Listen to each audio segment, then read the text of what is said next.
岳父公司上市后做的第一件事是让我老婆跟我离婚。和他离？爸给你找个有钱的，一个穷教书的教授，他配不上你。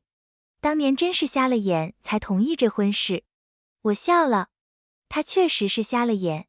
去年他欠债3000万，公司濒临破产时，那个暗中买下他所有债务的匿名买家就是我。若不是我出手，他早就破产了。手机屏幕上，朋友克洛伊发来的语音消息一直没点开。不需要，预览文字已经说明一切。玄关传来钥匙转动门锁的咔嗒声。我妻子斯嘉丽回家了，她踢掉高跟鞋，动作带着疲惫的急躁，目光与我相处时只有一句有气无力的她以前总会小跑进来，一脸暖洋洋的兴致，讲着白天遇到的新鲜事，现在只剩下这凝固的沉默。先喝点茶。我倒了一杯递过去，她瞥了一眼，眉头就皱起来，又放糖。我说过我不喝甜的。我递杯子的手顿在半空，杯子忽然很沉。这曾经是他最喜欢的口味。他没再看我，径直走进卧室，砰地关上了门。那一声闷响，让整个屋子陷入死寂。餐桌旁，我们相对而坐，谁也没说话。他拨弄了几下饭菜，忽然放下叉子。亚历克斯，我们需要谈谈。我抬起头，静静看着他。我觉得我们不能再这样下去了。他的视线躲闪着，不肯与我对视。我们的生活已经越来越远。我爸的公司现在重新走上正轨了，比以前还好。可你还是个大学教授，每个月就那么点薪水。我放下叉子，没说话。他像是终于鼓起勇气，抬起眼看向我。亚历克斯，我们分开吧。都冷静一段时间。分开？我看着那张写满决绝的脸，忽然笑了。好，就这一个字，把他准备的长篇大论都堵了回去。他愣住了，似乎没料到我答应的这么干脆。我起身，像往常一样收拾碗碟。斯嘉丽，我背对着他，声音很平，别后悔。第二天，我照常去大学上课。午休时，米勒教授又在唉声叹气，说着房价疯涨的事。亚历克斯，还是你轻松，一人吃饱，全家不饿。他拍拍我的肩，不像我们拖家带口的，压力大啊。我笑了笑，没接话。在他们眼里，我亚历克斯，李德，出身普通，工作稳定，娶了个漂亮老婆，结果老婆家里前阵子差点破产。我就是个典型的接盘老实人。手机震动，是斯嘉丽发来的消息。周六晚上，来我爸妈家吃饭。命令式的口吻，冰冷的文字。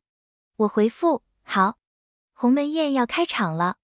周六，我提着2瓶价格不菲的酒，走进了理查德·海耶斯的豪宅。曾经一度门可罗雀的豪宅，此刻又恢复了人来人往的热闹。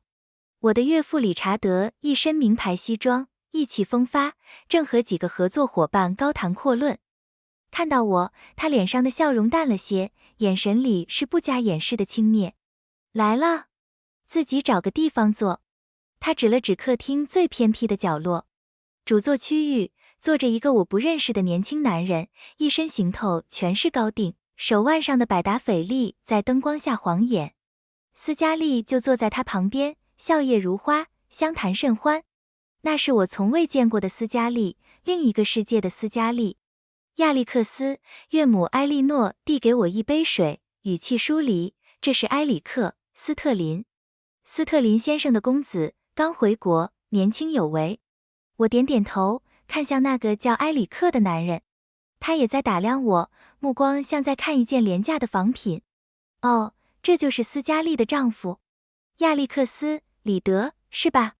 他拖长了调子，嘴角噙着一丝若有若无的讥诮，在大学教书。那还真是，挺有追求。他说有追求，眼神里的鄙夷几乎要溢出来。斯嘉丽的表情有点不自在，但没为我说一句话。晚餐上桌，山珍海味，极尽奢华。理查德坐在主位，满面红光，举起了杯。感谢各位朋友，在我理查德最困难的时候不离不弃。他一饮而尽，随即话锋一转，目光落在我身上。当然，我也要感谢一些在我们家落魄时也不离不弃的人。他刻意加重了不离不弃4个字，引来席间一片心领神会的低笑。埃里克更是毫不客气地开口，理查德叔叔，话也不能这么说。有些人就是图个安稳，没什么大志向，守着老婆孩子热炕头就满足了。但像斯嘉丽这样的女人，如今海耶斯家重新起事，她该去更广阔的天地，不能被拖后腿。他们像是排练好的一出戏。我自始至终没说话，只是安静地吃着东西。我的沉默，在他们看来是懦弱，是无能。终于，理查德放下刀叉，图穷匕现。亚历克斯，他居高临下地看着我，你也看到了，我们家今时不同往日。斯嘉丽，你配不上。我给你20万美金，和斯嘉丽离婚，以后别再来纠缠他。20万美金，买断我们3年的婚姻。我替他解决了3000万的债务，他拿20万来打发我，真是笑话。客厅里所有人的目光都聚焦在我身上，带着戏谑，等着看我愤怒或绝望的反应。埃里克志得意满，仿佛已经是终结我婚姻，接手斯嘉丽的下一任。我没看理查德，反而将目光转向斯嘉丽。从头到尾，他都低着头，像个提线木偶，仿佛这一切与他无关。斯嘉丽，我开口，这也是你的意思吗？他的身体僵了一下，肩膀微微发颤。几秒钟，漫长的像一个世纪。最终，他还是没有抬头，从牙缝里挤出一个字：是。这个字彻底碾碎了我最后一点念想。我忍不住低低笑出声，笑得胸腔都在震动。好，很好。我站起身，环视满屋的人。理查德皱起眉，显然对我的反应很不满。你笑什么？20万嫌少。亚历克斯，别太贪心。不，很多。我摇摇头，唇边的笑意越发寒凉。对于一个即将再次一无所有的人，20万确实是笔巨款。理查德脸色一变，你什么意思？咒我？爸，别跟他废话了。斯嘉丽终于开口，声音带着不耐，亚历克斯，你到底想怎么样？非要闹得这么难看吗？难看？我看着斯嘉丽，斯嘉丽，从你允许他坐在这里羞辱我开始，就已经很难看了。我指向埃里克，离婚，可以。我说，脸上笑意尽退，变得一片冰冷，但不是现在。所有人都愣住了。埃里克嗤笑，怎么？还想拖着？我告诉你，斯嘉丽，我要定了，拖着对你没好处。我只是觉得，我慢条斯理地整理了一下袖口，当初我们结婚仓促，连场像样的婚礼都没有，这始终是斯嘉丽的一个遗憾。如今海耶斯家如日中天，不如我们补办一场盛大的宴会，把当初请不起的都请来。在那场宴会上，我们再宣布离婚，也算有始有终，体面告别。我的提议让理查德和埃里克都愣住了，他们摸不清我想干什么。在他们看来，这是自取其辱，是把自己最后一点尊严撕下来让人践踏。理查德眼中闪过一丝金光，他明白了，这对他而言是绝佳的机会。他正愁没机会向所有人宣告自己的东山再起，没机会隆重介绍埃里克这位金龟婿。我搭台，他岂有不唱戏的道理？好，这才有点骨气。理查德一拍大腿，脸上笑开了花。亚历克斯，没想到你还有点气性。就这么定了，宴会我来安排，一定风风光光。埃里克也笑了，看我的眼神充满了鄙夷和怜悯。亚历克斯，那天可别哭出来哦。需不需要我赞助你一套像样的西装？我没理他，最后看了斯嘉丽一眼。他脸上有困惑，有不解，或许还有一丝难以察觉的愧疚。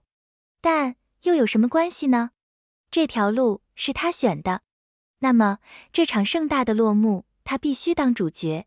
接下来几天，理查德果然倾尽全力筹备这场离婚宴。他包下了本市最豪华5星级酒店的顶层宴会厅，广发请柬，把他能想到的商业名流、朋友故交请了个遍。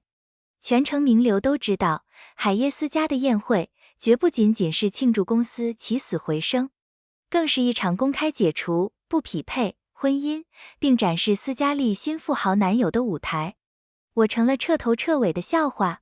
斯嘉丽给我打过一个电话，语气犹豫。亚历克斯，我们一定要这样吗？我觉得太过分了。这不正是你父亲想要的吗？我反问。电话那头沉默了。斯嘉丽，开弓没有回头箭。我说完，挂了电话。克洛伊气疯了，在电话里把我臭骂一顿。亚历克斯，你疯了是不是？你真要往他们挖的坑里跳？你到底想干什么？图个清静。我平静地说。克洛伊气得说不出话。行，你行。到时候我肯定去，看你如何收场。宴会当天，我穿着一身再普通不过的休闲西装，走进了金碧辉煌的宴会厅。理查德和埃莉诺一身华服，容光焕发，正在门口迎客，满脸堆笑。斯嘉丽一袭昂贵的定制晚礼服，亲昵地挽着衣冠楚楚的埃里克·斯特林，接受着众人的恭维和艳羡目光。看到我，理查德脸上的笑容瞬间消失。他快步走过来，压低声音，语气警告而嫌恶：“你还真敢来！记着，今天你是来唱配角的，别给我搞什么幺蛾子。”埃里克也走了过来，上下打量我一番，嗤笑道：“亚历克斯，穿这身是来当服务生的。别说我没提醒你，今天来的可都是贵客，你最好找个角落待着，别给海耶斯家丢人。”我没说话，只是笑了笑。斯嘉丽的目光与我短暂接触，又迅速移开，眼神复杂。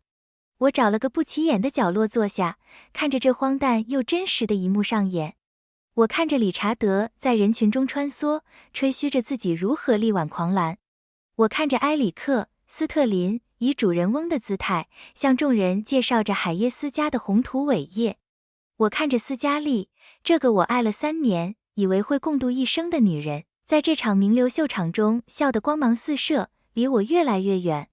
宴会过半，主持人邀请理查德上台致辞。聚光灯下，理查德手持话筒，意气风发：“各位尊贵的来宾，朋友们，晚上好！今天是我理查德双喜临门的好日子。这一喜是我海耶斯集团浴火重生，更胜往昔。”台下掌声雷动。他享受着这一刻，然后话锋一转：“这第2喜是关于小女斯嘉丽，她将告别过去，拥抱全新的人生。”说着，他朝斯嘉丽和埃里克招手，两人亲密地走上台，站在理查德身侧。有些人只可共患难，不可同富贵。理查德说着，目光如刀，落在我身上。我海耶斯家要扬帆远航，不需要一个沉重的船锚。所有的目光齐刷刷射向我，有同情，有怜悯，但更多的是看热闹的猎奇和嘲讽。我成了他们眼中多余的存在。斯嘉丽低着头，不敢看我。埃里克则春风得意，手臂揽住斯嘉丽的腰，向我隐晦地宣誓胜利。理查德清了清嗓子，准备正式宣布我和斯嘉丽离婚，并暗示埃里克与斯嘉丽的婚期将近。我站了起来，缓步走向舞台。所有人都愣住了，音乐也停了。理查德脸色气得发白，对着话筒低吼：“亚历克斯，你想干什么？给我下去！”我没理他，径直走到舞台中央，从呆住的主持人手里拿过另一只话筒。灯光打在我身上，我能清晰看到台下每一张惊愕的脸。别急，理查德。我笑了，笑容锐利而安静，声音在寂静的宴会厅里回响。毕竟，这也是我的舞台，不是吗？